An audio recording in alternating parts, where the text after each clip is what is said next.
Hello students, कैसे हैं आप लोग। स्वागत है आपका मेरे यूट्यूब चैनल बेसिक क्लास में। तो आज हम एक बार फिर से आपका साइंस 9th के साइंस का लेक्चर वीडियो लेकर आ गए हैं, जो कि लेसन नंबर 15 है, सजीवों की जीवन प्रक्रियाएं। तो आज हम देख रहे हैं कि इसके पहले हम लोगों ने लेक्चर नंबर 4 तक देख लिया है। अब हमारा ये है लेक्चर नंबर 5 पाँचवा लेक्चर हम देखेंगे। तो पाँचवें लेक्चर में क्या क्या है, पहले हम एक बार चौथे में हमने क्या क्या पढ़ा था, क्या देखा था, उस पर थोड़ी सी नज़र डाल लेते हैं। तो देखिए, चौथे में हम लोगों ने उत्सर्जन क्या होता है, उत्सर्जन की परिभाषा हम लोगों ने पढ़ी थी कि किस प्रकार से जो अपशिष्ट और अनावश्यक पदार्थ होते हैं वो शरीर से बाहर निकालने की प्रक्रिया को उत्सर्जन कहते हैं। मनुष्य की उत्सर्जन संस्था होती है, जिसमें वृक्क क्या होता है, मुख्य भूमिका निकालता है। और वृक्क में जो है लाखों की संख्या में पाए जाने वाले नेफ्रॉन होते हैं, जो कि उसके अंदर होते हैं और जो इस कार्य को संपादित करने में मुख्य भूमिका निभाते हैं। और अब हम आगे देखेंगे किस तरीके से उसकी संरचना थी, हम लोगों ने ये भी पढ़ा था। उसकी संरचना ये पूरा देखा था एक एक करके, और वो कैसे कार्य करता है, उसकी कार्य प्रणाली क्या होती है, उसके बारे में हमने देखा था। उसके बाद अब हम देखते हैं कि अपोहन या डायलिसिस किसे कहते हैं, यानी कि ये अपोहन क्या होता है, डायलिसिस क्या होता है। जैसे आप लोगों ने आसपास या कभी किसी के बारे में, रिलेटिव्स में, भगवान न करे ऐसा हो, लेकिन कभी हो जाता है, लोग कहते हैं उनकी किडनी ख़राब हो गई है, तो उनको 2 दिन 3 दिन या हफ्ते में 1 दिन या कुछ दिनों बाद क्या करते हैं, हॉस्पिटल ले जाकर उनका क्या करवाते हैं, डायलिसिस करवाते हैं, यानी रक्त अपोहन करवाते हैं। डायलिसिस करवाया जाता है, जिससे कि एक मशीन के द्वारा क्या होता है, उसके पूरे रक्त को क्या करता है, फिल्टर किया जाता है, छाना जाता है, जिससे कि उसमें उपस्थित अन्य जो है अनुपयोगी पदार्थ, अपशिष्ट पदार्थ जो रक्त में होते हैं, उसे फिल्टर करके बाहर निकाल दिया जाता है। और रक्त को शुद्ध करने के बाद वो पुनः क्या होता है, पुनः शरीर में वापस पहुंचा दिया जाता है। तो ये एक मशीन होती है। तो यहाँ पे देखिए, यहाँ पे ये अपोहन की संसर्ग या दिया है, संसर्ग या कम अनुपात में रक्त की पूर्ति होने पर, संसर्ग यानी कि इन्फेक्शन, किसी भी प्रकार का संक्रमण होने पर या रक्त की सप्लाई जब कम होने लगती है, तो वृक्क की कार्य क्षमता यानी किडनी, जिसे गुर्दा भी बोलते हैं, उसकी कैपेसिटी क्या होती है, कम हो जाती है, और जिसके कारण वो सभी विषैले पदार्थों को शरीर में संचय होता है। मतलब वो सारे पदार्थों को जब वो बाहर नहीं निकाल पाता है, तो शरीर में वो पदार्थ क्या होते हैं, एकत्र होने लगते हैं, उन विषैले पदार्थों का स्टोरेज होने लगता है, जिससे कि पेशेंट की या व्यक्ति की जिसको ये परेशानी होती है, उसकी मृत्यु हो जाती है। और इसके लिए क्या करते हैं, कृत्रिम उपकरण, यानी कि एक मशीन होता है, उसका उपयोग करते जो रक्त से नाइट्रोजन युक्त पदार्थ होते हैं उसको बाहर निकाल दिया जाता है, यानी कि यूरिया वगैरह जो भी होता है, उन सबको क्या करते हैं, रक्त से बाहर निकाल देते हैं। और निकालने की इस प्रक्रिया में कृत्रिम यंत्र का ही उपयोग करते हैं, और इसी क्रिया को अपोहन कहते हैं। तो हम इस तरीके से इसको परिभाषित किया जा सकता है कि रक्त से नाइट्रोजन युक्त पदार्थ बाहर निकालने के लिए कृत्रिम यंत्र का उपयोग किया जाना, इस क्रिया को अपोहन कहते हैं। एक बार में इस उपकरण में 500 ml मतलब आधा लीटर के लगभग जो है रक्त भेजा जाता है, और शुद्ध किया हुआ रक्त पुनः शरीर के अंदर वापस आ जाता है। ठीक है फ्रेंड्स, तो मुझे आशा है कि आपको ये अपोहन यानी डायलिसिस समझ में आ गया होगा। अब यहाँ पे देखिए, कुछ क्वेश्चंस दिए हुए हैं कि गर्मियों में वर्षा व ठंड की अपेक्षा मूत्र तैयार होने का अनुपात कम होता है, ऐसा क्यों? कोई बता पाएगा इसका आंसर? चलो मैं ही बता देती हूँ इसका आंसर क्या है।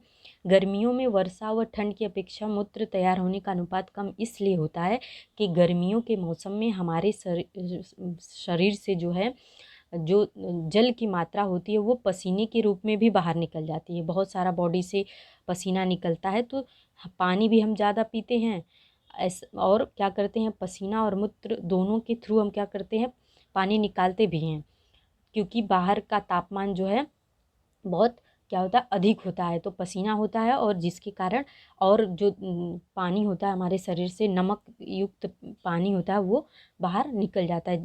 पसीने में क्या होता है, नमक होता है। अगर आपको समझना है कैसे होता है, तो कभी आप काला कपड़ा पहनेंगे, शर्ट वगैरह, और उसको जब पसीने से वो भीगा होगा और उसको कुछ समय बाद देखेंगे, तो उस पर सफ़ेद सफ़ेद धब्बे पड़ जाते हैं, क्योंकि उसमें क्या होता है, नमक होता है पसीने में। तो उन सब चीज़ों को क्या करता है, ये बाहर निकल जाता है। और जबकि वर्षा व ठंडी के दिनों में क्या होता है कि बाहर का तापमान क्या होता है, बहुत कम होता है, और या तो मॉइस्चर होता है, नमी होती है तापमान में, जिसके लिए हमारे शरीर में मूत्र का निर्माण उस समय अधिक होता है।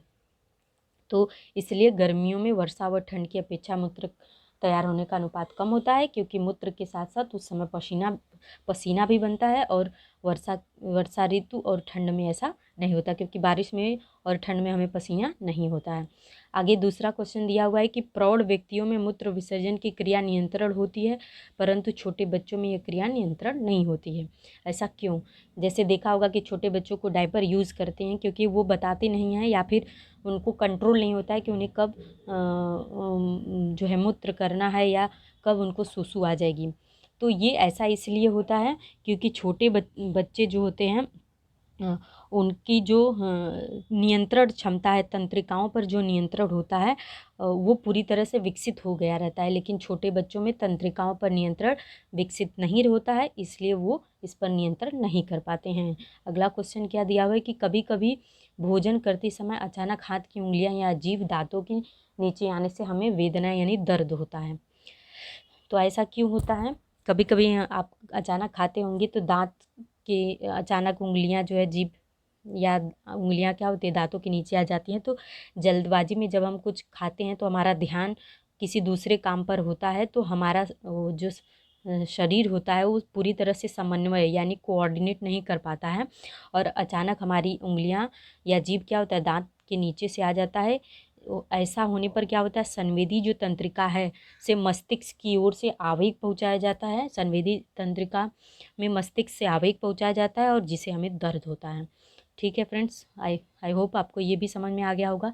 और यहाँ पे एक क्वेश्चन और दिया हुआ है कि भोजन जल्दबाजी में खाते समय कभी कभी ठसका लग जाता है, यानी कि इसको बोल सकते हैं चौक लगता है या कंठरोध होता है, कभी कभी चौक हो जाता है। ऐसा इसलिए होता है कि हमारी क्या है हमारी जो ग्रास नली है जब ग्रसनी में है, पहले ग्रसनी होता है फिर ग्रास नली होती है। तो पाचन तंत्र जब हम पढ़ेंगे तो उसमें डिटेल में बताएंगे।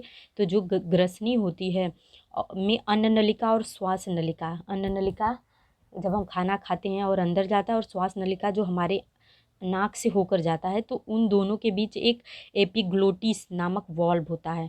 कि क्या होता है? एपिग्लोटिस एपिग्लोटिस नाम का एक वॉल्व होता है जिसे कपाट भी बोलते हैं। ये जो वॉल्व कभी हम अभी बहुत बड़ा मुंह खोल के देखेंगे तो एक घंटी जैसा दिखाई देता है, वही होता है वो वॉल्व यानी कपाट, जो क्या करता है कि हमारे खाने या पानी को निगलते समय श्वास नलिका को ढक देता है, और जिसके कारण श्वास नलिका में अन्न के कण ये सब चीज़ें नहीं जाती हैं। लेकिन अगर हम जल्दबाजी में ऐसा करते हैं, अन्न को निगलते हैं या ये सब कार्य करने लगते हैं, तो इसका समन्वय जो है कोऑर्डिनेशन सही तरीके से जब नहीं होता है समन्वय, तो क्या होता है कि अन्न के कण श्वास नलिका में प्रवेश कर जाते हैं, और ऐसा होने पर प्रतिक्षिप्त क्रिया द्वारा हिचकी भी आने लगती है और ठसका लग जाता है। तो आपको ये भी बात समझ में आ गई होगी आई होप कि हमें जल्दबाजी में नहीं खाना चाहिए कोई भी किसी भी चीज़ को। अब आगे हम देखते हैं आगे क्या दिया हुआ है।